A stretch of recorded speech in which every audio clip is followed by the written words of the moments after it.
മാധർമേ മധുകൈടഭഗ്നി महिषप्राणापहारोद्यमे हेला निर्मित धूम्रलोचनवधे हे चण्डमुण्डार्तिनि निःशेषीकृतरक्तबीजदनुजे नित्ये निशुम्भावहे ശുംഭധ്വംസിനി സംഹരാശു ദുരിതം ദുർഗേ നമസ്തേംബികേ. ദേവി മാഹാത്മ്യത്തിൽ ശുംഭനിശുംഭന്മാരെ വധിക്കാനായിട്ട് ദേവി ഹിമാലയത്തിൽ പോയി അവസരം നോക്കിക്കൊണ്ടിരുന്നു. ആ സമയത്ത് ശുംഭനിശുംഭന്മാരുടെ ഭൃത്യന്മാരായിട്ടുള്ള ചണ്ഡമുണ്ടാസുരന്മാർ ദേവി അവിടെ ഹിമാലയത്തിൽ ഇരിക്കുന്നതായിട്ട് കണ്ടു. ഏകാഗ്നിയായിട്ടാണ് ഇരിക്കുന്നത്. അതിമനോഹരയായിട്ടുള്ള ആ സ്ത്രീയെ കണ്ടപ്പോൾ ഇവർ ശുംഭന് പറ്റിയതാണ് എന്ന് വിചാരിച്ച് അവിടെ ചെന്ന് ശുംഭൻ്റെ അടുത്ത് ചെന്ന് ഈ വിവരങ്ങളൊക്കെ പറഞ്ഞു. ആ ദേവിയുടെ സൗന്ദര്യ അതിശയത്തിനെ കുറിച്ച് വർണ്ണിച്ചു. അതിനുശേഷം അവർ ശുംഭനോട് പറയുകയാണ്, താം രൂപസമ്പദോപേതാം യൗവനോത്തമശ്ലാഘിനീം തവൈവ യോഗ്യം ദൈത്യേന്ദ്ര താം ഭവൻ രഷ്ടുമർഹതി. ആ സ്ത്രീയെ, ആ സ്ത്രീരത്നത്തിനെ അങ്ങ് കാണുന്ന വേണം എന്ന് പറയാണ്. കണ്ടാലേ അതിൻ്റെ ഭംഗി ഞങ്ങൾക്കൊക്കെ ആ സൗന്ദര്യം വർണ്ണിക്കാൻ വയ്യ, അത്രത്തോളം സുന്ദരിയാണ് ആ സ്ത്രീ. അപ്പം അതുകൊണ്ട് അങ്ങ് തന്നെ ആ സ്ത്രീയെ കാണണം എന്ന് പറയുകയാണ്. താം രൂപസമ്പദോപേതാം, രൂപസമ്പത്ത്, സൗന്ദര്യം, കലശലായിട്ടുള്ള സൗന്ദര്യമുണ്ട്. ആ സൗന്ദര്യമുള്ളതായിട്ടുള്ള ആ സ്ത്രീയെ, താം, ആ ദേവിയെ, യൗവനോത്തമ ശ്ലാഘിനിയും, ഉത്തമമായിട്ടുള്ള യൗവനം, അതായത് യൗവനത്തിലേക്ക് അങ്ങോട്ട് പ്രവേശിച്ചു, അത്രേ ആയിട്ടുള്ളൂ. ആ പ്രായാധിക്യമൊന്നും ആയിട്ടില്ല, എന്നാൽ യൗവനം എത്തായേ ഇല്ല. യൗവനോത്തമ ശ്ലാഘിനിയും, ഉത്തമമായിട്ടുള്ള യൗവനത്തിലേക്ക് എത്തിയിട്ടുണ്ട്. അതുകൊണ്ട് ശ്ലാഘ്യയാണ് അവൾ എന്ന് പറയുകയാണ്. തവൈവ യോഗ്യം, അപ്പോൾ അങ്ങക്ക് തന്നെയാണ് യോഗ്യയായിട്ടുള്ളത്. ഏറ്റവും സ്ത്രീകളിൽ വെച്ച് ഏറ്റവും ഉത്തമയായിട്ടുള്ളതാണ് ആ സ്ത്രീ. അപ്പോൾ പുരുഷന്മാരിൽ വെച്ച് ഉത്തമനായിട്ടുള്ള അങ്ങക്ക് തന്നെയാണ് ആ യോഗ്യയായിട്ടുള്ളത് ആ സ്ത്രീ എന്നാണ്. തവൈവ യോഗ്യം ദൈത്യേന്ദ്ര, അല്ലയോ അസുരേന്ദ്ര, അങ്ങക്ക് മാത്രം യോഗ്യയായിട്ടുള്ള ആ സ്ത്രീയെ താം ഭവാൻ രഷ്ടും അർഹതി, അവളെ ഭവാൻ അങ്ങ് കാണാൻ അർഹിക്കുന്നു. അങ്ങ് തീർച്ചയായിട്ടും ആ സ്ത്രീയെ കാണണം എന്ന് പറയാണ്. കണ്ടാലേ ആ സൗന്ദര്യം എന്താണ് എന്നുള്ളത് അങ്ങോട്ട് മനസ്സിലാവുള്ളൂ. യാനി രത്നാനി മണയോ ഗജാശ്വാദീനി വൈ പ്രഭോ ത്രൈലോക്യേതു സമസ്താനി സാമ്പ്രതം താനി തേ ഗൃഹേ. ഇപ്പോൾ എല്ലാ രത്നങ്ങളും അങ്ങയുടെ ഗൃഹത്തിലാണുള്ളത്. അങ്ങയ്ക്ക് അധീനമായിട്ടാണ് സർവ്വരത്നങ്ങളുള്ളത്. ലോകത്തിന് അനവധി ശ്രേഷ്ഠങ്ങളായിട്ടുള്ള വസ്തുക്കളുണ്ട്. രത്നം എന്ന് പറഞ്ഞാൽ അവിടെ അത്രേ ഉദ്ദേശിക്കുന്നുള്ളൂ. ശ്രേഷ്ഠങ്ങളായിട്ടുള്ള വസ്തുക്കൾ, ഓരോ തരത്തിലും ഏറ്റവും ശ്രേഷ്ഠമായിട്ടുള്ള വസ്തുവിനെയാണ് രത്നം എന്ന് പറയണത് എന്നുള്ളതാണ്. അപ്പം അങ്ങനെ എന്തെല്ലാം രത്നങ്ങൾ ഭൂമിയിലുണ്ടോ അത് മുഴുവൻ അങ്ങ് കൈവശാക്കിയിരിക്കണോ, അങ്ങക്ക് അധീനമാക്കിയിരിക്കണോ. അങ്ങ് 3 ലോകങ്ങളുടെയും അധിപനാണിപ്പോൾ. അപ്പോൾ എല്ലാ രത്നങ്ങളും അങ്ങയുടെ ഗൃഹത്തിൽ തന്നെയാണ് ഇപ്പോൾ ഉള്ളത്. അങ്ങ് അതൊക്കെ കൊണ്ടുവന്ന് വെച്ചിരിക്കണു ഇവിടെ എന്നുള്ളതാണ്.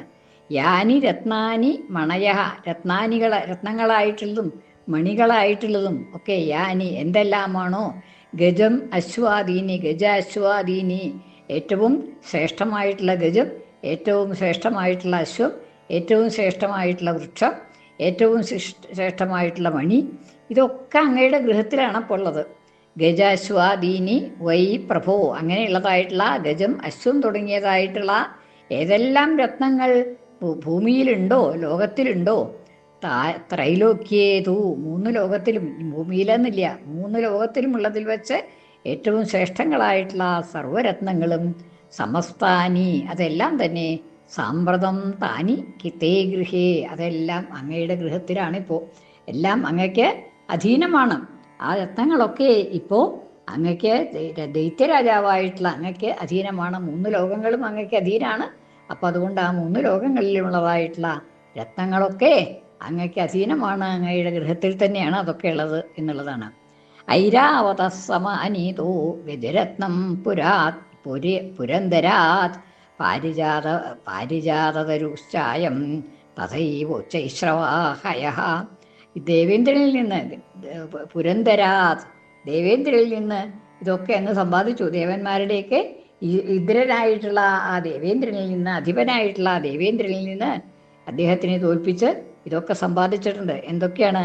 ഐരാവത സമാനീത. ഐരാവതം എന്നുള്ളതായിട്ടുള്ള ഗജം, അത് ഏറ്റവും ശ്രേഷ്ഠമായിട്ടുള്ള നാൽക്കൊമ്പനായിട്ടുള്ള ഒരു വെള്ള ആനയാണ്. അതിനെ അങ്ങ് കൊണ്ടുവന്നു കഴിഞ്ഞു. ഐരാവത സമാനീത. ഐരാവതം എന്നുള്ളതായിട്ടുള്ള ഗജം അങ്ങേക്കിയാൽ കൊണ്ടുവരപ്പെട്ടു. സ്വർഗത്തിൽ നിന്ന് അങ്ങ് അതിനെ കൊണ്ടുവന്നു. ഗജരത്നം പുരന്തരാത്. ഐരാവതം എന്നുള്ളതായിട്ടുള്ള ഗജശ്രേഷ്ഠൻ, ഗജരത്നം, ഗജങ്ങളിൽ വച്ച് രത്നമായിട്ടുള്ള ഐരാവതത്തെ അങ്ങ് സ്വന്തമാക്കി. പുരന്തരാത്, പുരന്തരനിൽ നിന്ന്, ദേവേന്ദ്രനിൽ നിന്ന്. ഇനി പാരിജാതതരുശ്ചായം, അവിടുന്ന് തന്നെയാണ്, സ്വർഗത്തിൽ നിന്ന് തന്നെയാണ് പാരിജാത വൃക്ഷം, അതും കൊണ്ടുവന്നു. വൃക്ഷങ്ങളിൽ വെച്ച് ശ്രേഷ്ഠമായിട്ടുള്ളതാണ് പാരിജാതം. ആ പാരിജാത തരുഹു, പാരിജാത വൃക്ഷവും അങ്ങ് സ്വർഗത്തിൽ നിന്ന് കൊണ്ടുവന്നു, ദേവേന്ദ്രനിൽ നിന്ന് കൊണ്ടുവന്നു. തഥൈവ ഉച്ചൈശ്രവാഹയ, അതുപോലെ തന്നെ ഉച്ചൈശ്രവസ് എന്ന് പറയുന്നതായിട്ടുള്ള കുതിര, അതിനെയും കൊണ്ടുവന്നു എന്നാണ്. ഈ മൂന്നും ദേവേന്ദ്രനിൽ നിന്ന് കൊണ്ടുവന്നതാണ്, സ്വർഗത്തിൽ നിന്ന് കൊണ്ടുവന്നതാണ്. ഐരാവതം എന്നുള്ളതായിട്ടുള്ള ഗജത്തിനെ, പാരിജാതം എന്നുള്ളതായിട്ടുള്ള വൃക്ഷം, പിന്നെ ഉച്ചൈശ്രവസ് എന്നുള്ളതായിട്ടുള്ള കുതിര, ഇതിനെ മൂന്നിനെയും ദേവേന്ദ്രൻ്റെ അടുത്തുനിന്ന് കൊണ്ടുവന്നു എന്നുള്ളതാണ്. ഇനി വിമാനം ഹംസസംയുതം ഏതത് തിഷ്ഠതി തേ അഗ്രതഃ രത്നഭൂതമിത യാനേതം യദാസീത് വേദസുത്ഭുതം. ഇനി വിമാനം ഹംസസംയുക്തം, ഹംസത്തോടു കൂടിയതായിട്ടുള്ള വിമാനം, ഹംസങ്ങൾ വലിക്കുന്നതായിട്ടുള്ള വിമാനം. ആ ഹംസം എന്നുള്ളത്, ഹംസയുക്തമായിട്ടുള്ള വിമാനം, അത് ബ്രഹ്മാവിൻ്റെയാണ്. ആ ബ്രഹ്മാവിൻ്റെ വിമാനം അങ്ങ് കൊണ്ടുവന്ന് കഴിഞ്ഞു. ഹംസ സംയുക്തം, ഹംസത്തോടു കൂടിയതായിട്ടുള്ള വിമാനം. ഏതത് തിഷ്ഠതി തേ അഗ്രതഃ, ആ വിമാനം ഇപ്പം അങ്ങയുടെ മുമ്പിലാണ്, സൗകര്യമായിട്ട് എവിടേക്ക് വേണമെങ്കിൽ പോവാം എന്നുള്ള നിലയിൽ ആ വിമാനം ഇപ്പം അങ്ങയുടെ മുമ്പിൽ തന്നെ നിൽക്കുന്നുണ്ട്. തേ അഗ്രതഃ, അങ്ങയുടെ മുമ്പിൽ തന്നെ നിൽക്കുന്നുണ്ട്, വന്നിട്ട് വളഞ്ഞുകൊണ്ട് നിൽക്കുന്നുണ്ട്. അങ്ങ് ഇങ്ങോട്ട് എവിടേക്കാണ് പോകണമെന്ന് വിചാരിക്കുന്നത് വെച്ചാൽ അവിടേക്ക് കൊണ്ടുപോകും. അങ്ങനെയായിട്ട് ഈ ഹംസസംയുക്തമായിട്ടുള്ള വിമാനം ഇവിടെ തന്നെ നിൽക്കുന്നുണ്ട് എന്നുള്ളതാണ്. രത്നഭൂതം ഇഹ അനീതം, അതും ബ്രഹ്മാവിൻ്റേതായിട്ടുള്ള ആ ഹംസത്തോടു കൂടിയതായിട്ടുള്ള വിമാനം, അത് അങ്ങ് കൊണ്ടുവന്നു. യഥാസീത് വേദസ് ഉത്ഭുതം, വേദസിൻ്റെ ആയിരുന്നു, അത് ബ്രഹ്മാവിൻ്റെ ആയിരുന്നു. അത്ഭുതകരമായിട്ടുള്ള ആ വിമാനം ബ്രഹ്മാവിൻ്റെ ആയിരുന്നു, അതും ഇവിടെ എത്തിയിട്ടുണ്ട്, അങ്ങയുടെ മുമ്പിൽ തന്നെ നിൽക്കുന്നുണ്ട്. നിധിരേഷ മഹാപത്മം സമാനീതോ ധനേശ്വരാത് കിഞ്ചിൽ കിനീം ദദോ ചാബ്ധി മാലാം അമ്ലാനപം ഗജം. നിധിരേഷ മഹാപത്മം, മഹാപത്മം എന്നുള്ളതായിട്ടുള്ള ഈ നിധി, അത് കുബേരൻ്റെ കയ്യിലുണ്ടായിരുന്നതാണ്. സമാനീതോ ധനേശ്വരാത്, ധനേശ്വരനായിട്ടുള്ള കുബേരനിൽ നിന്ന് ആ നിധി, മഹാപത്മം എന്നുള്ളതായിട്ടുള്ള ആ നിധി, അതിവിടെ സമാനീത കൊണ്ടുവരപ്പെട്ടു. അങ്ങേക്ക് ആ കുബേരനെ ജയിച്ചിട്ട് ആ കുബേരനിൽ നിന്ന് അത് മഹാപത്മം എന്നുള്ളതായിട്ടുള്ള നിധി കൊണ്ടുവന്നു എന്നാണ്. കിഞ്ചിത് കിനീം ദദൗ രാബ്ധി, ആ മാലാം അമ്ലാന പങ്കജം. ഇനി വരുണൻ, ദദൗ ചാബ്ധി, അബ്ധി സമുദ്രം, അതായത് സമുദ്രത്തിൻ്റെ അധിദേവതയായിട്ടുള്ള വരുണൻ, ആ വരുണൻ ദദൗ അങ്ങേക്ക് തന്നു. എന്താണ് തന്നത്? കിഞ്ചിൽ കിനിയും മാലാം, കിഞ്ചിൽ കിനി എന്ന് പറയുന്നതായിട്ടുള്ള മാല, അമ്ലാന പങ്കജം, അമ്ലാനങ്ങളായിട്ടുള്ള വാടാത്ത താമരകൾ കൊണ്ടുള്ളതായിട്ടുള്ള കിഞ്ചിൽക്കിനി എന്നുള്ളതായിട്ടുള്ള മാല വരുണൻ അങ്ങേക്ക് തന്നു എന്നാണ്.